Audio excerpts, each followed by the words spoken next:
नमस्कार दोस्तों, OCN network में आपका स्वागत है। मैं हूं ओमकार चौधरी। पंकज विश्वास साहब जुड़ गए हैं कलकत्ता से, उनका स्वागत कर लेते हैं। बहुत अभिनंदन है, नमस्कार। सर आपको भी प्रणाम।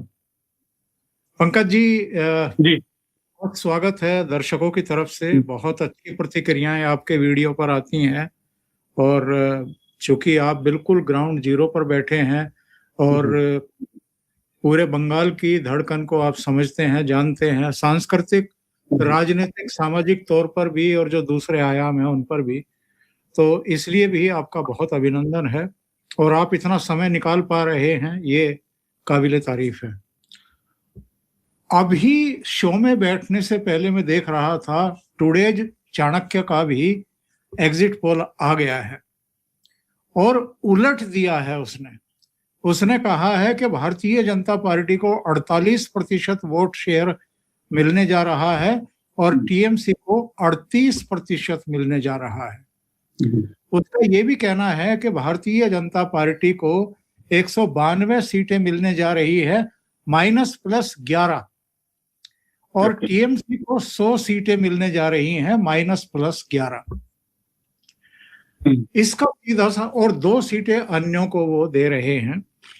इसका मतलब ये है कि जो कल 8, कुल मिलाकर के 8 जो अब तक एग्जिट पोल बंगाल पर आए हैं, उनमें से 6 ने सीधे सीधे मान लिया है कि भारतीय जनता पार्टी की सरकार जा रही है और दीदी जा रही है। तो भारतीय जनता पार्टी की सरकार आ रही है, ये तो दीदी स्वीकार करने को तैयार ही नहीं है।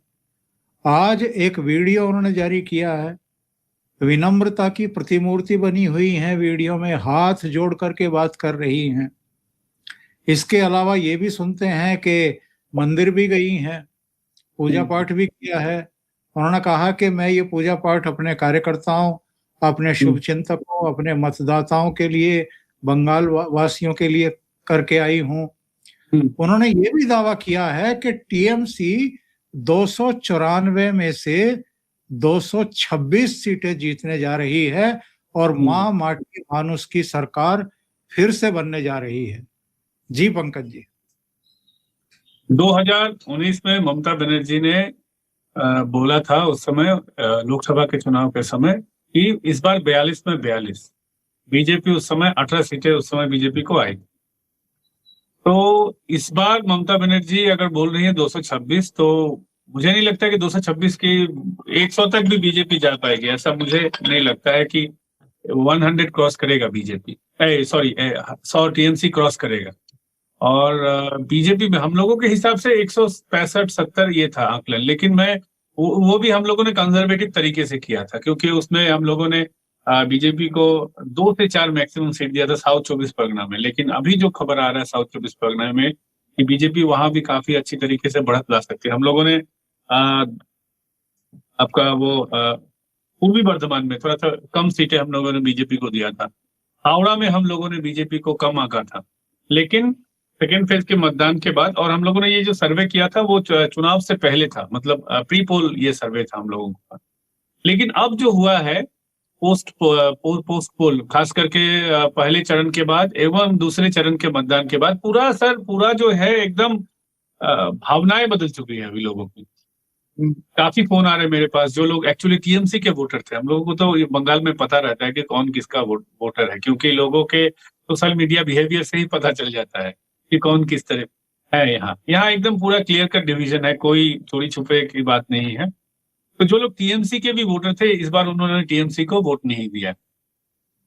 किसी के मन में हिंदुत्व वाला चैप्टर था, किसी के मन में नहीं 15 साल हो गए हैं ममता बनर्जी ठीक तरीके से काम नहीं कर रही है, वो उनके दिमाग में था। किसी वोटर के दिमाग में कि इतने दिनों में हमें अच्छी नौकरी नहीं मिली। आपको पता है कि बंगाल में कितने कम सैलरी में लोग काम करते हैं। यहाँ 15-20 हजार सैलरी पाना ही बहुत बड़ी बात होती है एक बड़े तबके के लिए।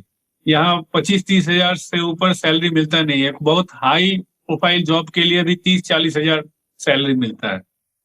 तो लोगों के मन में यह है कि ममता बनर्जी जो परिवर्तन का नारा लेके आई थी, लेकिन 15 साल में सिर्फ सत्ता का परिवर्तन हुआ है, शासक का परिवर्तन हुआ है, शोषण का परिवर्तन नहीं है। शोषण तो बढ़ा है यहाँ। तो इसलिए इस बार क्लियर कट डिवीजन दिखा हम लोगों में। ममता बनर्जी जितना भी बोले 226 वो लाएंगी, और आपने उस वीडियो में देखा होगा कि पहले वो बोलती है 200 आएगा, फिर बोलती है नहीं 230, फिर बोलती है नहीं साल 2026 है तो 226। वो इस तरीके का हम्बा हम्बा कम्बा कम्बा वो मिलाकर बोलने का उनका पुराना स्टाइल है। तो ममता बनर्जी खुद कंफ्यूज है। आपने देखा होगा ममता बनर्जी पूरे वीडियो में, वो 9 मिनट का जो वीडियो है उसमें ममता बनर्जी का बॉडी लैंग्वेज आपको पढ़ना चाहिए। ममता बनर्जी की आंखों में एकदम कॉन्फिडेंस नहीं है। वो बोल रही थी कि हम 226 लाएंगे। अरे 226 लाने वाली पार्टी 294 में, मतलब ये तो मेजोरिटी से एकदम बहुत ऊपर है। 148 में मेजोरिटी है वेस्ट बंगाल में। तो ये पार्टी 226 लाए, उसका बॉडी लैंग्वेज इस तरीके का होगा। फिर उसी वीडियो में वो बोल रही है कि मैं सुन रही हूँ कि अलग अलग जगहों में घटनाएं हो रही है, लोग मारपीट कर रहे हैं। अभी मैं कार्यकर्ताओं को बोलूंगी कि अभी मारपीट मत कीजिए। अरे अभी मारपीट मत कीजिए मतलब क्या? जीतने के बाद मारपीट कीजिए, या हारने के बाद मारपीट कीजिए, या अभी नहीं कल कीजिए।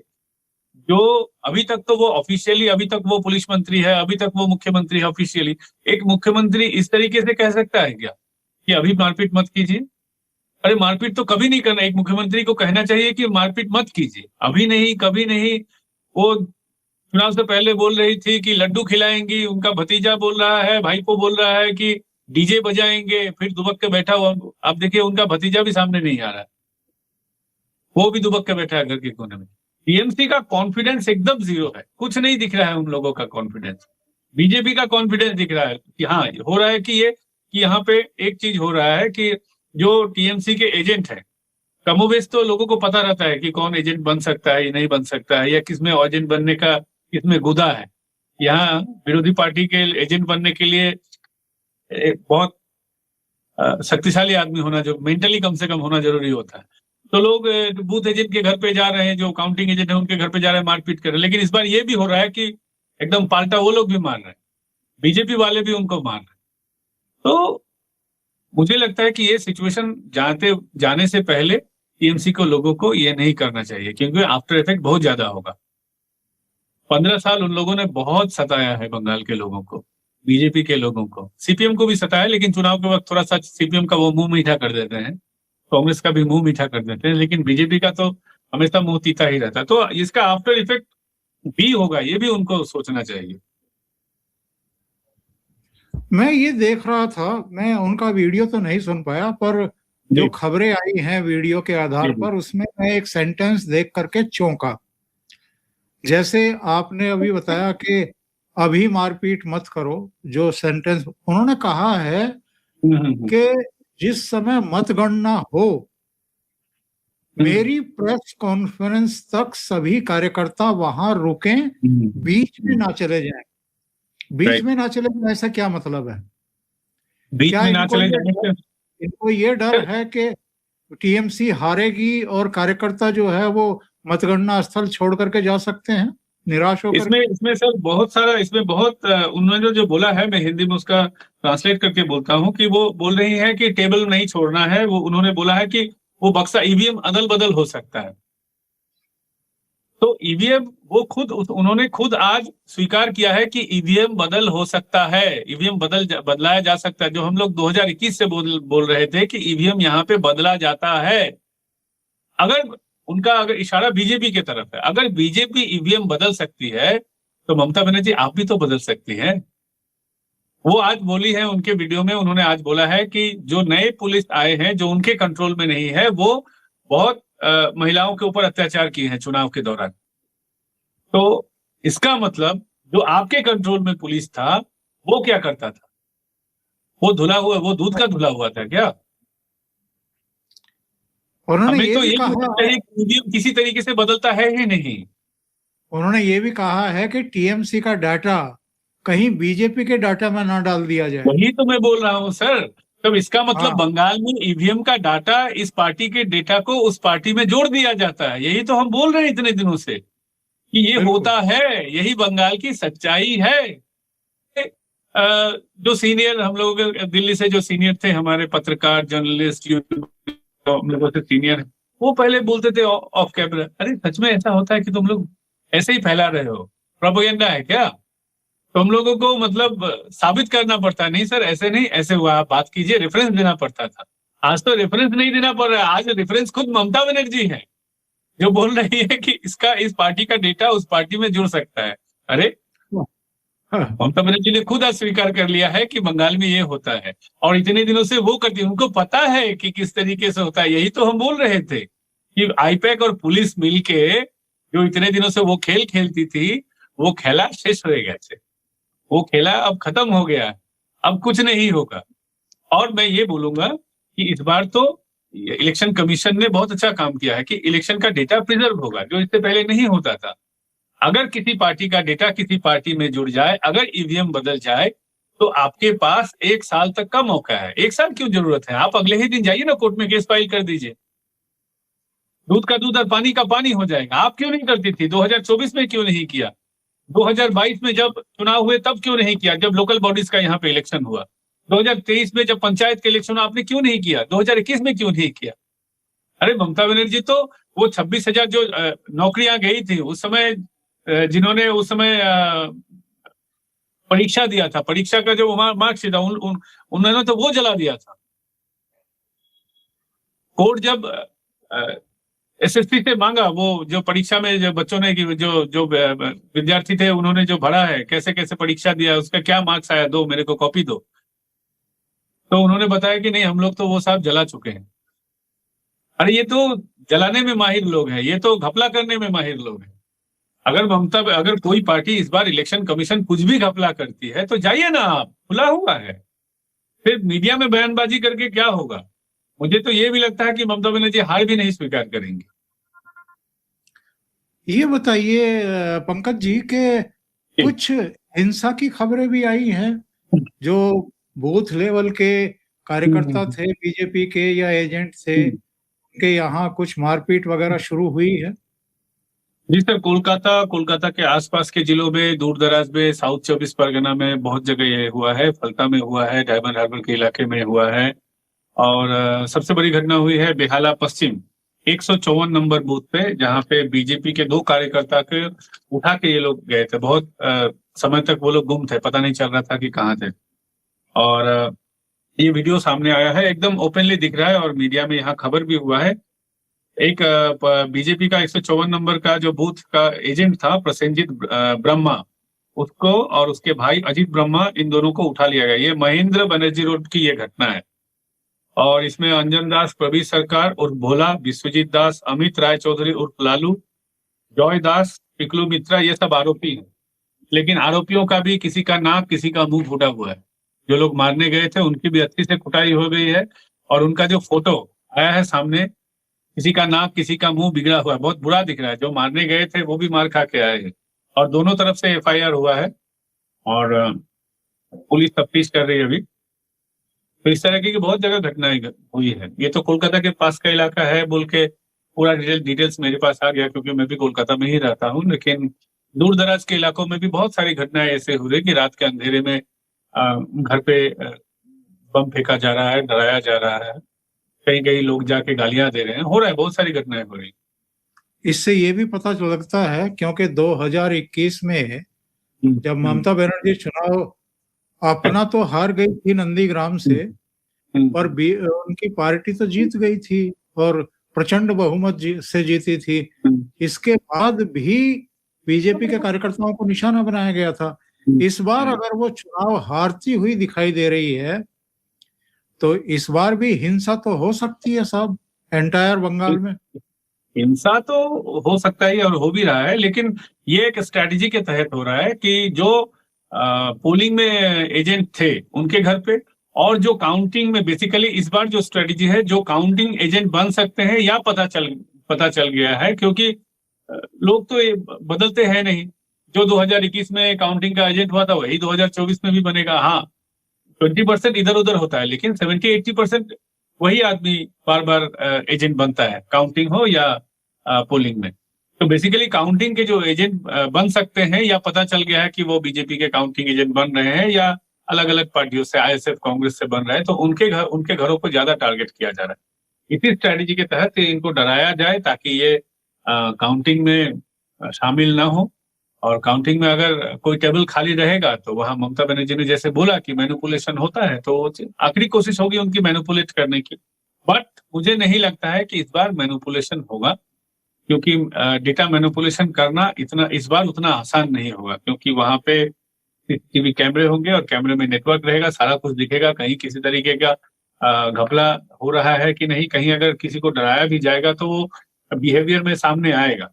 और कैमरे के साथ इस बार एआई टेक्नोलॉजी भी यूज हो रहा है, पूरे एसआईआर प्रोसेस में हुआ है। तो मुझे नहीं लगता कि इस बार वो लोग ज्यादा कुछ कर पाएंगे। कोशिश तो जरूर करेंगे, मैंने पहले भी कहा कि वो लोग कोशिश करेंगे, आखिरी दम तक कोशिश करेंगे। हारने के बाद भी वो देखिएगा कि इधर उधर छिटपुट हिंसाएं करने की कोशिश करेंगे। लेकिन 4 तारीख शाम के बाद सारा मामला ठंडा पड़ेगा।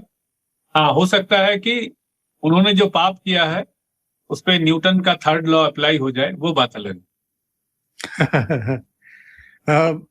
अपने वीडियो में उन्होंने ये भी कहा है कि मैं इन एग्जिट पोल्स को रिजेक्ट करती हूँ। ये भारतीय जनता पार्टी के द्वारा पैसे देकर मीडिया द्वारा नियोजित किए गए हैं। उन्होंने मीडिया को भी लपेट लिया है, बीजेपी को तो लपेटती ही रही हैं।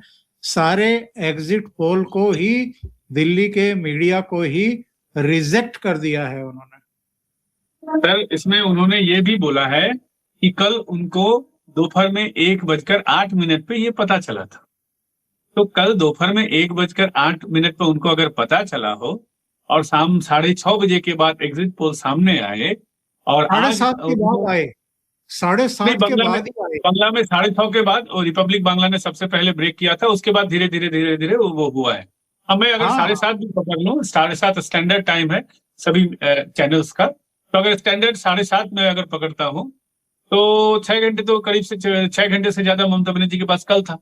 और आज उन्होंने 12 बजे के बाद वीडियो बनाया है। मैं शाम को देख रहा था, उस समय 5 आवर्स बिफोर दिखा रहा था, तो कम से कम ममता बनर्जी ने 12 बजे के आसपास वीडियो बनाया होगा, तो करीब 23 घंटे आज के हिसाब से। तो ममता बनर्जी कल क्या कर रही थी 5 घंटे तक, जब उनको पता चल गया था? आप ठीक कह रहे हैं, 6:30 बजे का ही टाइम था, 6:30 बजे के बाद शुरू हुए थे, बिल्कुल। तो इनके पास फिर भी 6 घंटे पहले थी सूचना इसका, इनके पास अगर 6 घंटे पहले अगर ममता बनर्जी के पास सूचना थी, अगर वो राजनीति की पक्की प्लेयर माने जाए, उनको राजनीति के अच्छे खिलाड़ी माने, तो अगर उनको पहले ही पता था तो वो पहले ही बोल देती कि साहब शाम 6 बजे ये इस चैनल पे ये आने वाला है, ये जो संस्थाएं हैं इस तरीके का एग्जिट पोल दिखाने वाली है, मुझे पता चल गया है। तो एग्जिट पोल ही बेकार हो जाता, सत्यानाश हो जाता। लेकिन कल आपने बताया नहीं। आज अभी आ रही 24 घंटे के बाद एग्जिट पोल आने के बाद बोल रही है कि पैसा देके बनाया गया है।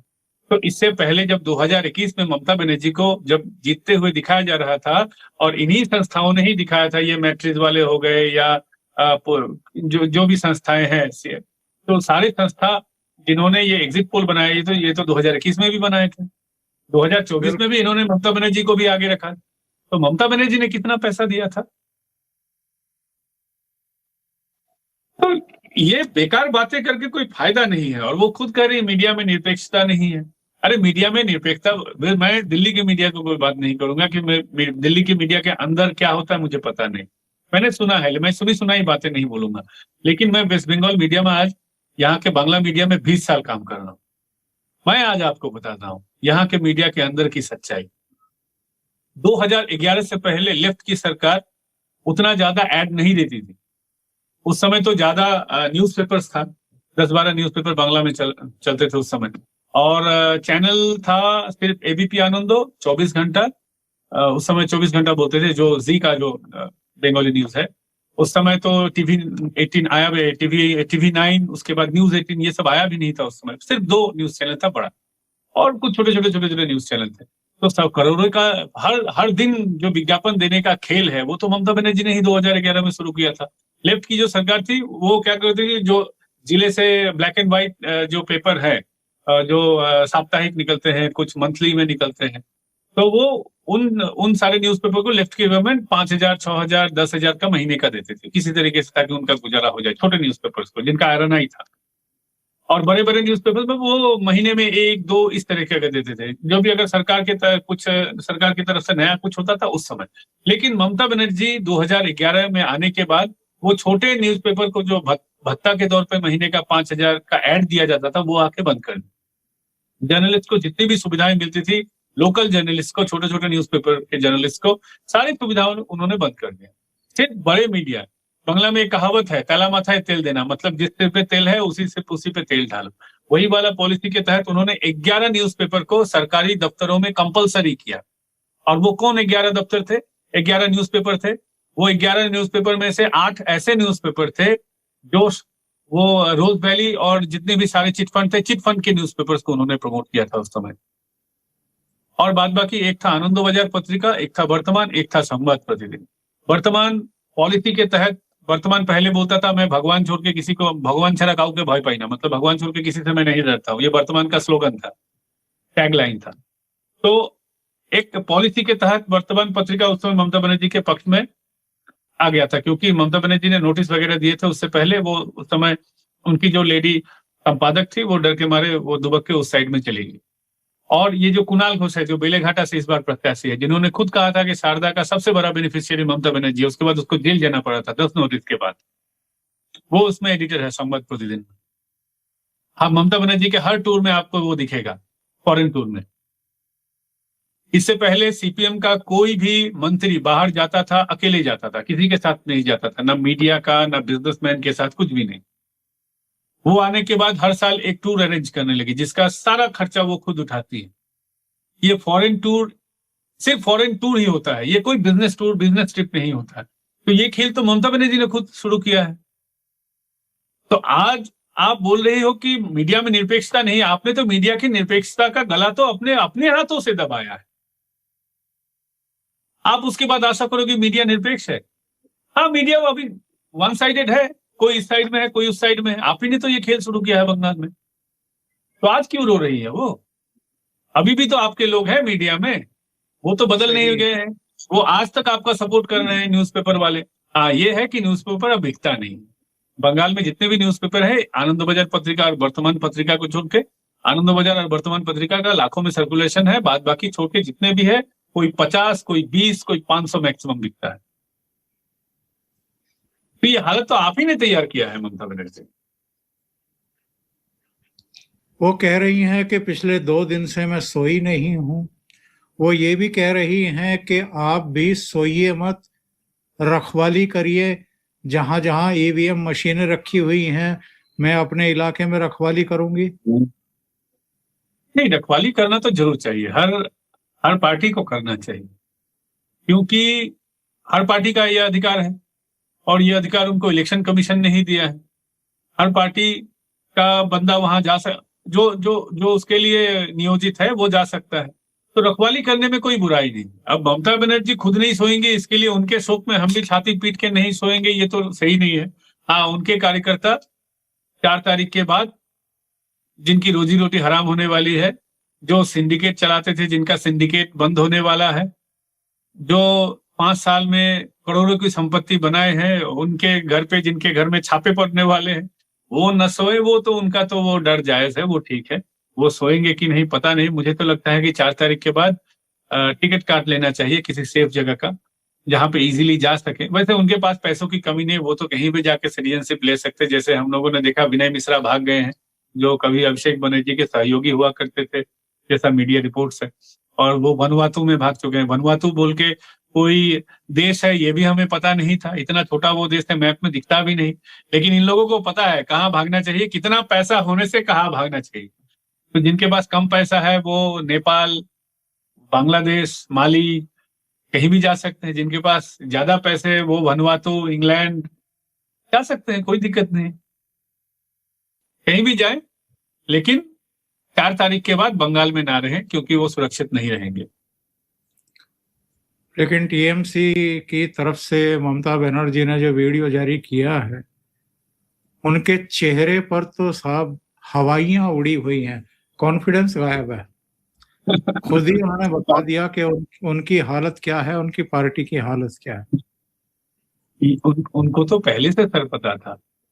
मैंने तो इससे पहले भी आपको कहा है और दूसरे चैनल पे भी कहा, मैंने अपने चैनल पे भी कहा है कि ममता बनर्जी इलेक्शन कमीशन में अभी भी ममता बनर्जी का स्लीपर सेल के लोग हैं। ये सच है, उनको पहले ही पता लग जाता है कि ये होने वाला है।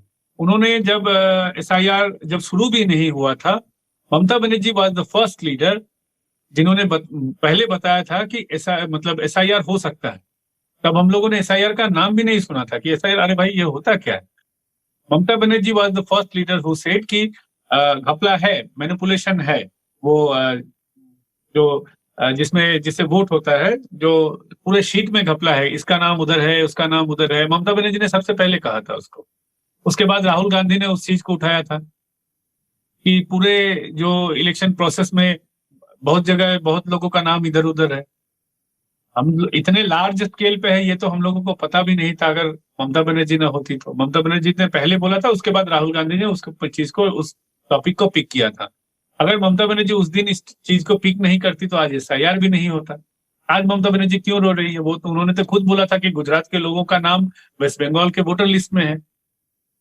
अगर वोटर लिस्ट सही नहीं है, और वोटर लिस्ट में हम लोगों को हम लोगों को तो पता था कि वोटर लिस्ट में घपला है, लेकिन इतने लार्ज स्केल में है ये पता नहीं था। क्योंकि पहला वाकया हम लोगों को पता लगा जब मुझे नाम याद नहीं है, एक टेररिस्ट था जो पकड़ा गया, हाँ साद राठी नाम याद आ गया। साद राठी बोल के एक टेररिस्ट पकड़ा गया था पश्चिम बंगाल से, तो उसका नाम 2 जगह वोटर लिस्ट में था। तो हम लोगों ने सोचा कि टेररिस्ट आदमी है, उसी ने किया होगा, तो बाद बाकी इतने लार्ज स्केल पे नहीं हुआ होगा। लेकिन बाद में पता चला रही ये तो लाखों नाम में घपला है, इधर उधर है लोग। बांग्लादेश से इतने ज्यादा लोग यहाँ हैं, बांग्लादेश से लोग आते हैं, ये तो सच है। लेकिन इतने लार्ज स्केल पे उनका वोटर कार्ड भी बन चुका है, आधार कार्ड यहाँ पे इजीली बन जाता है, लेकिन वोटर कार्ड भी इजीली इनका लाखों के स्केल पे हो रहा है, ये तो बाहर के लोगों को भी नहीं पता होगा। तो उन्होंने ही तो ये सारा मुद्दा उठाया था, आज क्यों रो रही है? बिल्कुल। ममता बनर्जी वो शख्स है जिन्होंने पहले, जब 90s के एरा में वोटर कार्ड जब नहीं होता था, तो आइडेंटिटी कार्ड, वोट के लिए आइडेंटिटी कार्ड हो, वोटर कार्ड हो, उसके लिए आंदोलन किया था। वो जो जुलाई में वो आंदोलन करते हैं, 21 जुलाई वाला आंदोलन, 21 जुलाई, जब 13 लोग मारे गए थे ममता बनर्जी के पार्टी के। आज भी वो शहीद दिवस मनाती है यहाँ पे। वो वैसे तो वो शहीद दिवस होता नहीं है, वहां पे पगलू डांस होता है, वहां पे लोग आते हैं, नाचते हैं, गाते हैं, दारू पीते हैं, बिरयानी खाते हैं, चले जाते हैं अभी। लेकिन जिस चीज की याद में करते तो ममता बनर्जी ने सबसे पहले तो ये बांग्लादेशी यहाँ नहीं आए, घुसपैठिए नहीं आई, इसी के लिए ममता बनर्जी ने आंदोलन किया था। वही बदल गई है। तो आदमी जब अपने ही फितरत से बदल जाए तो उनके साथ एक न एक दिन तो खेला होना ही है। ये तो प्रकृति का नियम है। पंकज जी, बहुत बहुत धन्यवाद इतना समय निकालने के लिए और बहुत महत्वपूर्ण बिंदुओं पर रोशनी डालने के लिए। और दर्शकों से निवेदन है कि अगर आपको ये चर्चा अच्छी लगी हो तो लाइक का बटन दबा दें, वीडियो को शेयर करें, चैनल सब्सक्राइब ना किया हो तो कर लें, और पंकज जी का चैनल है पॉलिटिकल डेली, उसको भी सहयोग करें और सब्सक्राइब करें। बहुत बहुत धन्यवाद। Thank you sir. नमस्कार। नमस्कार।